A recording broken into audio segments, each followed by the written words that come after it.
My aunt announced one niece succeeded, one failed at Easter. Then I dropped the bombshell. My Aunt Linda tapped her glass with a spoon and smiled like she was about to propose a toast at a wedding, not rip open someone's ribs in front of a table full of relatives. "Before we eat," she said, voice bright and clear, "I just want to say how proud I and that one niece succeeded and one." She paused, the kind of pause people use when they're enjoying themselves. One failed. The room went weirdly quiet in that way family rooms do, where you can still hear the air conditioner and the clink of someone's fork, but the laughter evaporates. My cousin Brooke, sitting 2 seats down from me, sucked in a breath. My mom's shoulders tightened beside me. Across the table, my younger cousin Emily's cheeks went red. And then Linda's eyes landed on me with that satisfied little glint she gets when she thinks she's teaching everyone a lesson. "Claire," she said, like my name was a punchline. "You know I love you, but some people just don't have the drive, do they?" My stomach dropped so fast it made me nauseous. The ham smell suddenly felt too rich, too sweet. I could feel heat crawling up my neck, prickling under my hairline. My hands were flat on my thighs under the table, nails pressing into denim hard enough to hurt.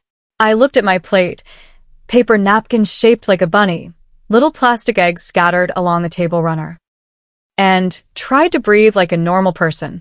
Linda kept talking, still smiling, gesturing with her wine glass.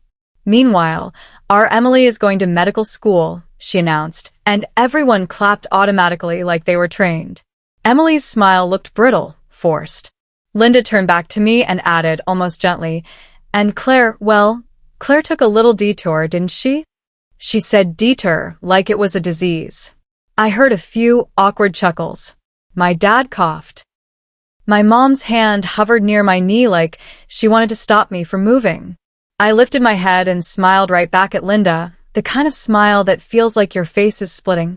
"You're right," I said, and my voice sounded calm enough to surprise even me. "Before we eat, I actually have something to share too."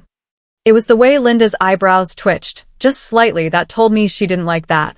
She liked being the only one with a microphone, even when there wasn't one. She liked controlling the story. She liked making the rest of us characters and her little moral lesson about success and hard work. My uncle shifted in his chair and stared at his plate like he could disappear into it.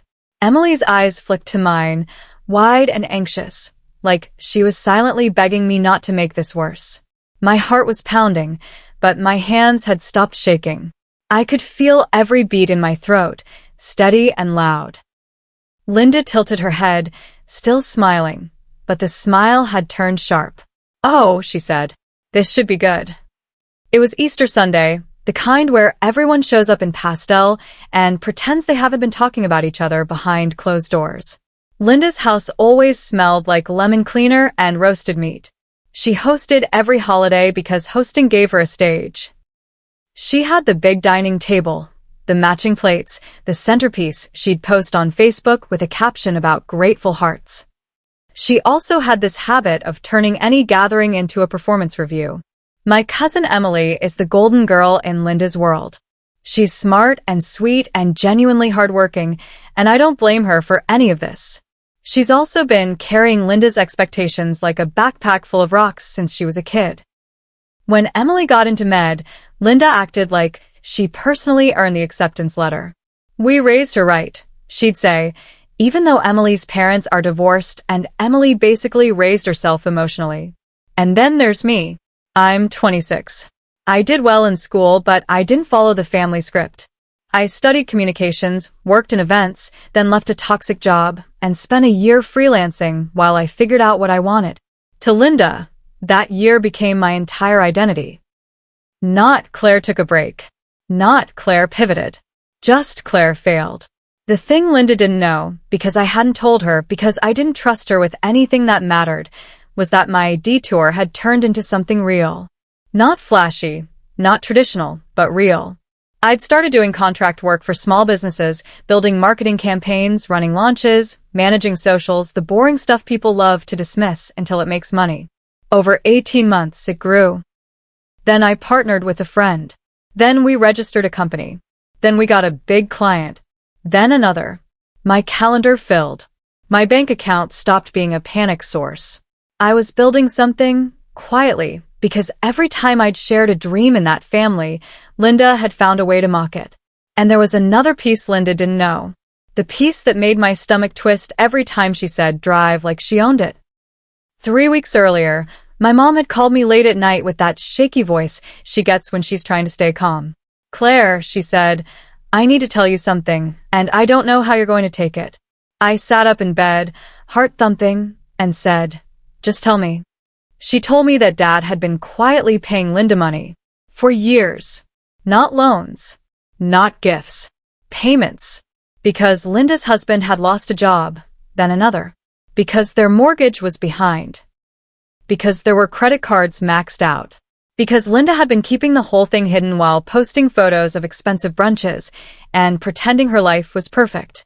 My parents had been helping because family, and because Linda would cry and say, "Don't let the kids suffer." But it wasn't just my parents.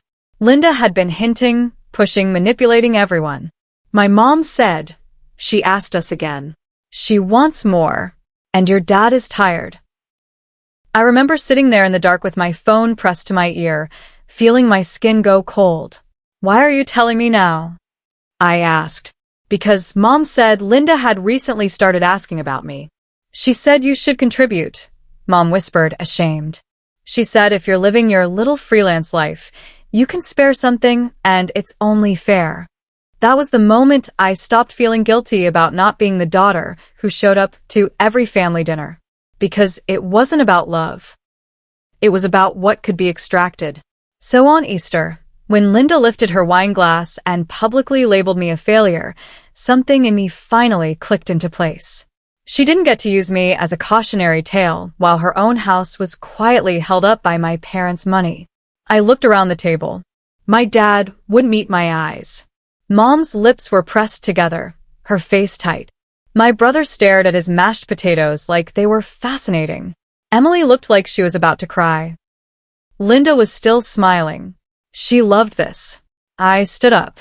My chair scraped against the floor, loud enough that a couple of heads turned sharply. I could feel the blood rushing in my ears. Linda's smile widened like she expected me to apologize or make a joke at my own expense. That's what she liked, when people played along. Instead I said, "You're right, Aunt Linda. One niece succeeded, and one failed. I just don't think you've got the categories right." The room held its breath. Someone's fork clinked gently against a plate. The air felt thick, like the house itself was waiting. Linda's eyes narrowed. "Claire," she said, warning in her voice now. I kept my voice steady. "I didn't take a detour because I'm lazy. I left a job that was wrecking my health, and I built my own work. I run a small agency now. I employ 2 contractors. I've got clients. I pay my bills. I'm doing fine." I paused because my hands were shaking slightly, and I needed to feel the floor under my feet. And I'm proud of Emily. She worked hard for med school. She doesn't deserve to be used as your trophy. Emily's mouth opened like she wanted to speak, then closed. She stared at Linda like she'd never seen her mother from the outside before. Linda let out a laugh, short and sharp. "Oh, please. Don't pretend you're some CEO. We're talking about real success." There it was. The gatekeeping. The moving goalposts. I nodded once. "Okay," I said. "Let's talk about real." My dad's head snapped up. Mom's eyes widened slightly, like she knew what was coming, but didn't want it said out loud. I looked directly at Linda. "Do you want to tell everyone why Dad's been paying your mortgage?" I asked calmly. "Or should I?" It landed like a plate dropped on tile. Not loud, not dramatic, just instant silence. My uncle's face went gray. Brooke's eyes went huge. My brother actually stopped chewing mid-bite. Linda's smile froze. It didn't vanish immediately. It just got stuck, like her facial muscles didn't know what to do now that the script had changed. "What are you talking about?" she said too quickly. "I'm talking about the money," I said. My voice stayed even, but my hands were cold. "The help you've been getting for years. The payments you keep asking for while you stand here and call me a failure because my work doesn't look like your version of impressive. My uncle finally looked up, eyes wide with panic. Claire, he said, hoarse, that's not. Linda cut him off, voice rising. How dare you? That is private. I felt a flash of anger, so clean it steadied me. Private. I repeated. You made my life public. You made me a punchline in front of everyone. You don't get privacy as a shield when you're using humiliation as a hobby. Mom stood up too, trembling. Linda, stop comparing them, she said, voice tight. It's cruel. It's been cruel for years. Linda stared at my mom like she couldn't believe she'd been challenged. So you're siding with her? She snapped, like empathy was betrayal. Dad finally spoke, and his voice sounded exhausted. Linda, he said quietly, enough? Linda's face twisted. After everything I've been through, after everything you've done for me. You mean after everything we've paid, Mom said, and her voice broke a little. Emily pushed her chair back, fast. Mom, she whispered, eyes wet. Is that true? Linda turned on her daughter instantly. Don't you start, she hissed. This is not your business. Emily flinched like she'd been slapped. It's literally our house, she said, voice shaking. How is it not my business? My uncle put his hands over his face for a second like he couldn't breathe. Brooke looked between them like she was watching a car crash. My brother muttered, "Oh my God," under his breath. Linda's voice went sharp, defensive. We needed help. Your uncle lost his job. It was temporary. I didn't raise my voice. I didn't need to. Temporary doesn't last years, I said. And if you needed help, that's one thing. But standing here pretending you're above everyone while you take money from my parents, that's another. Linda's eyes flashed, and for a second I thought she might throw her wine. Instead, she leaned forward and said, You're jealous. You've always been jealous of Emily. I looked at Emily, who was crying quietly now, wiping her face with a napkin like she was embarrassed to have feelings. My stomach clenched. I'm not jealous of her, I said. I'm angry at you. There was this long, ugly pause where nobody knew what to do with their hands. The ham sat in the center of the table like a prop from a different scene. The little plastic eggs looked ridiculous now, bright and cheerful in the middle of something rotten. I picked up my bag from the chair and said, I'm leaving. Linda scoffed. Of course you are. Run away, like always. I stopped and looked at her one last time. It's not running away, I said. It's stepping out of your circus. Then I turned to Emily. I'm proud of you, I said softly, so only she could hear. For what it's worth. Her eyes met mine, and she nodded, small and grateful, like someone finally took the weight off her shoulders for a second. I walked out into the cool evening air and sat in my car with my hands on the steering wheel, shaking now that the adrenaline had nowhere to go. My phone buzzed almost immediately, texts from my brother, from Brooke, from my mom. I didn't read them at first. I just sat there breathing, letting my heart slow down, letting the reality settle. I had finally said the thing we all pretended not to know. The fallout lasted weeks. Linda called me disrespectful. My uncle sent a long apology message that sounded like he was trying to survive. Emily messaged me late one night and asked if we could get coffee, just the two of us. When we met, she looked tired in a way that made her seem younger. She said, I didn't know. I thought Mom was just intense. I told her, I'm sorry you're in the middle. She stared at her coffee and said, I think I've been in the middle my whole life. My parents stopped giving Linda money. That part was messy. There were guilt trips, angry calls, dramatic tears. But my dad's shoulders looked lighter the next time I saw him, like he'd been carrying a secret backpack and finally put it down. Linda stopped inviting us to things. Honestly, it was a relief. And me? I didn't magically become a different person. I still get that old familiar knot in my chest before family gatherings. I still wonder if I went too far sometimes because being the good girl in the family trains you to doubt your own right to speak. But then I remember the way Linda smiled when she called me a failure. I remember the way my mom's hand hovered near my knee like she was trying to keep me small. And I remember how steady I felt the moment I stood up. Sometimes the bombshell isn't a revenge plot.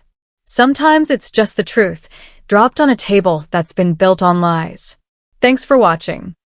If you've ever been publicly compared or humiliated by family and you finally snapped, share your story in the comments. I read them and you're not alone.